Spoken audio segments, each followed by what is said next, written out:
Salve galera, bem-vindos de novo. Olha aí, canal Órfãos da Silbene, mais uma vez um reactzinho maneiro. Vamos falar de ciência, vamos falar de anime. Olha aí, Dr. Stone, eu assisto, me amarro. Só por favor não me dê spoilers, porque né, o mangá continuou. Eu ainda não cheguei no mangá não, tá saindo temporada nova inclusive.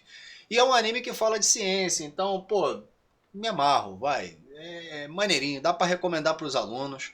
E canal Nerdologia, né? Dá aquela moral pros caras e dá uma moral pra gente também. Porque aqui, Órfãos da Silbene, se você não conhece, tá caindo aqui agora de paraquedas, por favor, vai, dá aquela moral, se inscreve no canal, já que não é inscrito, ativa o sininho pra tu não perder nada, porque esse react aqui tá sendo gravado durante uma live, sabia disso?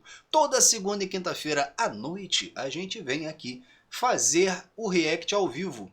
Assim não dá pra dizer, ah, ele assistiu antes. Não, a gente assiste de surpresa e ainda por cima recomendado pelos amigos. Então assim, né? Nem sempre o vídeo que eu vou ver foi eu que escolhi, né? Às vezes você escolhe. Então deixa no comentário também, né? Comenta o que você gosta que a gente pode vir a reagir aí. Olha aí que maneiro. Aproveita, já larga o dedo no like e vem comigo, porque vamos assistir canal Nerdologia Dr. Stone.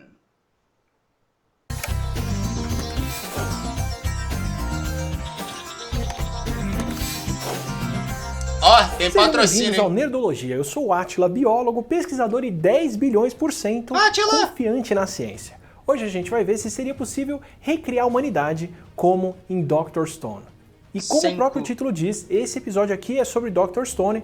Não serão grandes spoilers da história, mas eu vou falar do começo dela, então vale bastante ver o anime ou ler o mangá antes de Selo Átila de qualidade. Tudo, a gente vai ver nesse episódio o que o Dr. Stone cria, mas eu já adianto que vai faltar com o oferecimento do PicPay, que é aquela carteira digital que ajuda muito a vida na hora de realizar pagamentos e muito mais. Tá bom. Mas agora o papo é pra você que tem empresa. Não só dá pra receber eu não tenho empresa. Tudo que eu pesquisei em Dr. Stone em 2019, a humanidade acabou por causa do evento de petrificação. O que eu lembro aqui de 2020 até que não era má ideia. Tirando as pessoas que...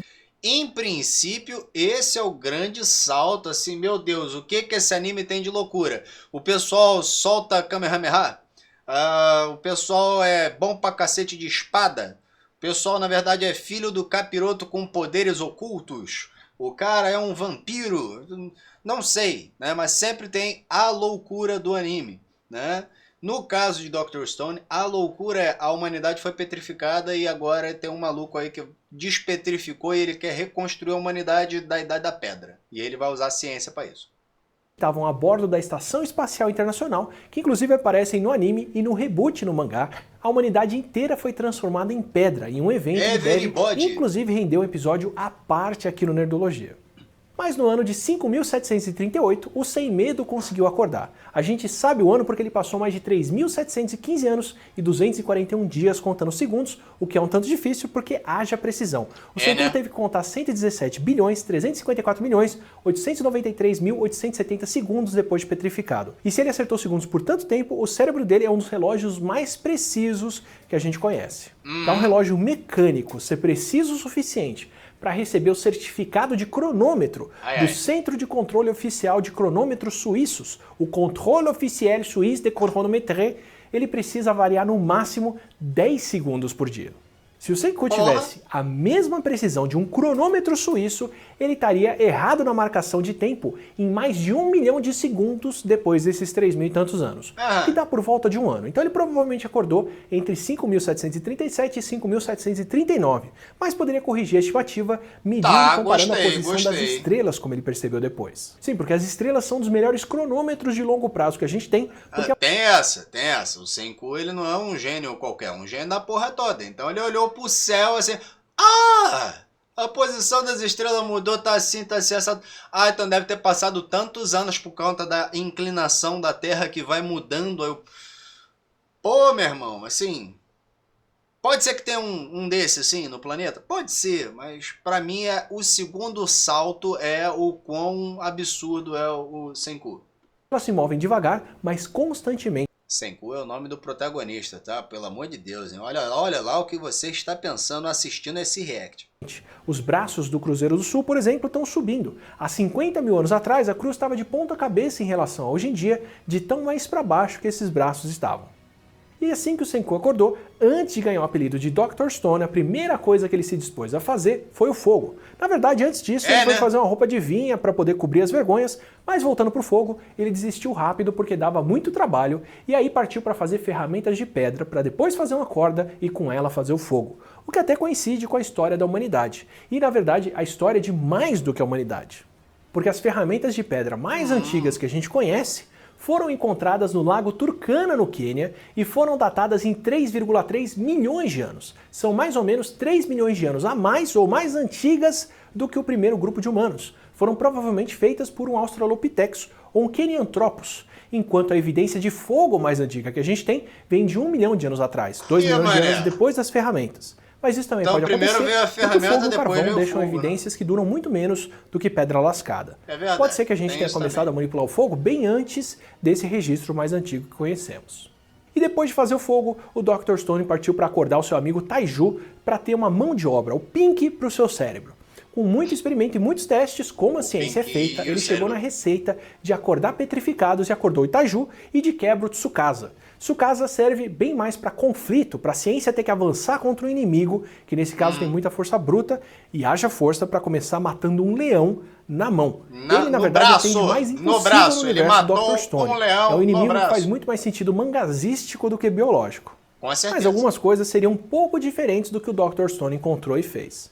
A não ser que ele tivesse desempedrado todo mundo com quem ele trabalha, os humanos que ele encontraria acordando no futuro não falariam japonês, pelo menos não o japonês que a gente conhece, porque as línguas evoluem e mudam com o tempo, como a gente já falou no episódio das línguas da ficção. Mesmo se fossem descendentes de falantes de japonês, até a complexidade da língua iria encolher, porque ela depende do número de falantes e de como as pessoas podem guardar essas palavras.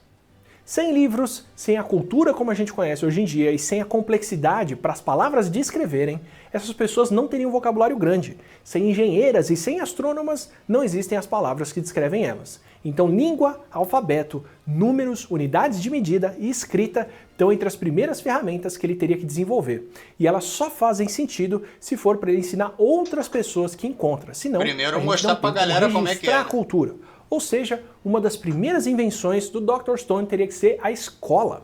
Olha E para ter aí! mais pessoas para trabalhar e desenvolver a cultura, ele também precisaria melhorar a comida que as pessoas têm disponível.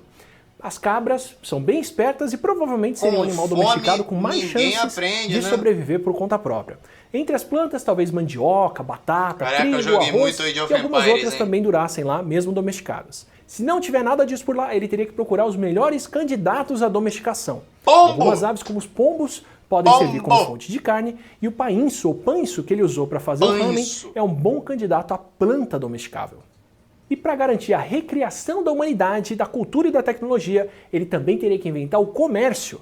Sim, porque recriar a humanidade, o nosso avanço científico e tecnológico, não é tão difícil com a ajuda de mais humanos. O que separa nós hoje, modernos, dos Homo sapiens de 100 mil anos atrás, é um pouco de evolução até. Tem uma resistência a álcool aqui, outra persistência da lactase ali, mas a grosso modo o que a gente mudou nos últimos milênios não foi a biologia, foi a nossa cultura. E a cultura pode ser recriada assim como ele fez.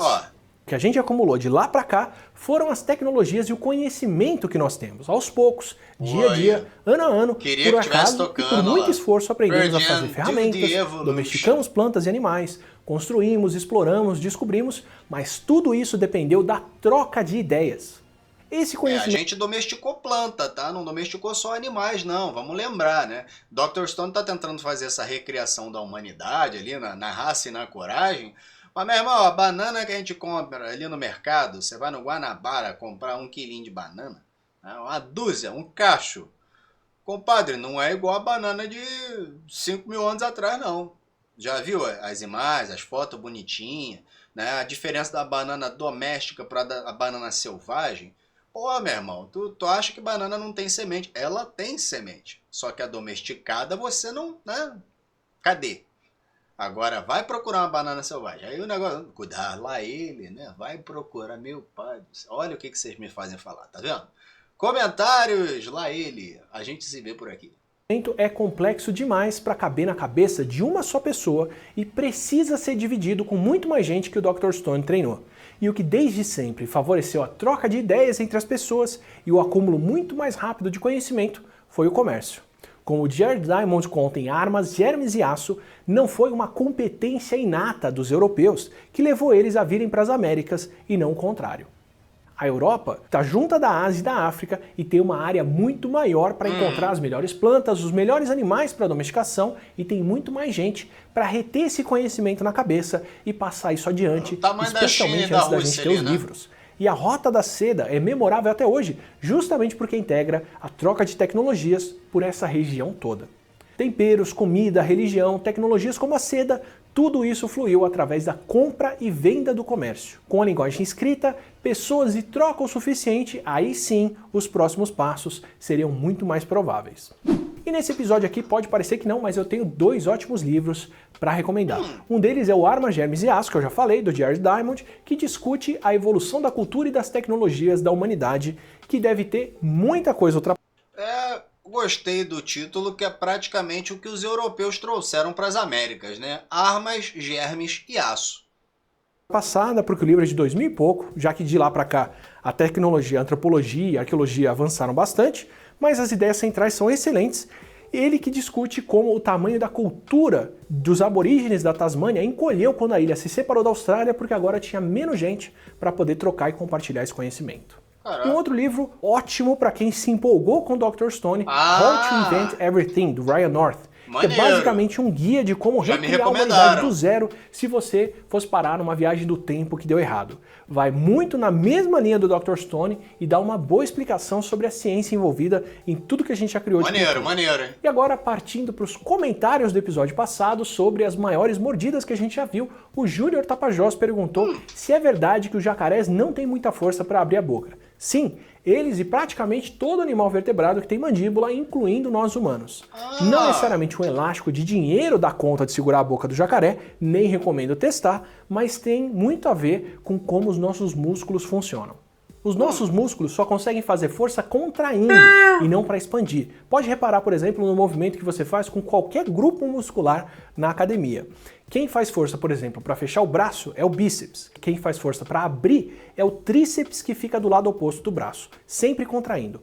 E na maxila a gente tem músculos fortes, o músculo masseter, que o Vitor Prado comentou, para fechar a boca, mas a gente não tem músculo forte para abrir. Então é fácil de segurar a boca de humanos, jacarés, peixes, cachorros e provavelmente dinossauros fechada, vide as aves.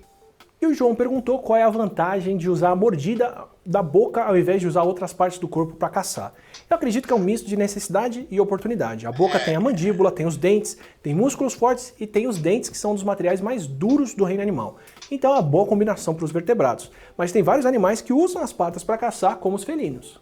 Fora dos vertebrados, você tem louva-a-Deus, lula e vários outros bichos que usam braços, patas ou tentáculos, como sugerido. E obrigado pelo termo análise de elementos finitos do Luciano, do Henrique, quem mais me mandou, foi uma falha de tradução da minha parte. Caraca! E para terminar com a pergunta, eu devo voltar por aqui com o Dr. Stone, porque ainda tem muito mais ciência nessa obra para tratar. Eu queria saber o que vocês gostariam de ver explicado. Oi! Tá aí uma boa, hein? A gente pode vir a fazer mais Dr. Stone dentro do Nerdologia, porque vê, esse vídeo já é de 3 anos atrás, então, né, já teve mais temporada que saiu nesse meio do caminho. Então, fica a minha recomendação e a recomendação do Átila também, né, e do canal Nerdologia, aqui também do canal Órfãos da Silbene.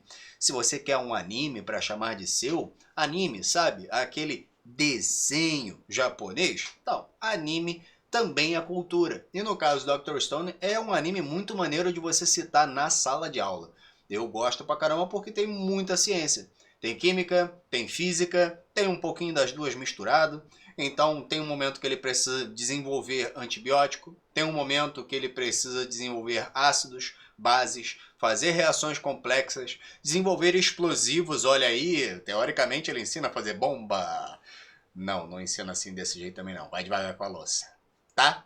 Então, a gente se vê no próximo, né, React, e deixa o seu like, deixa aqui no comentário também o que a gente deveria ver na próxima, e se inscreve se não for inscrito, né, ativa o sininho para não perder nada, porque toda segunda e quinta-feira a gente tá aqui. Mesmo bate canal, mesmo bate horário. Então, até a próxima, beijo e tchau!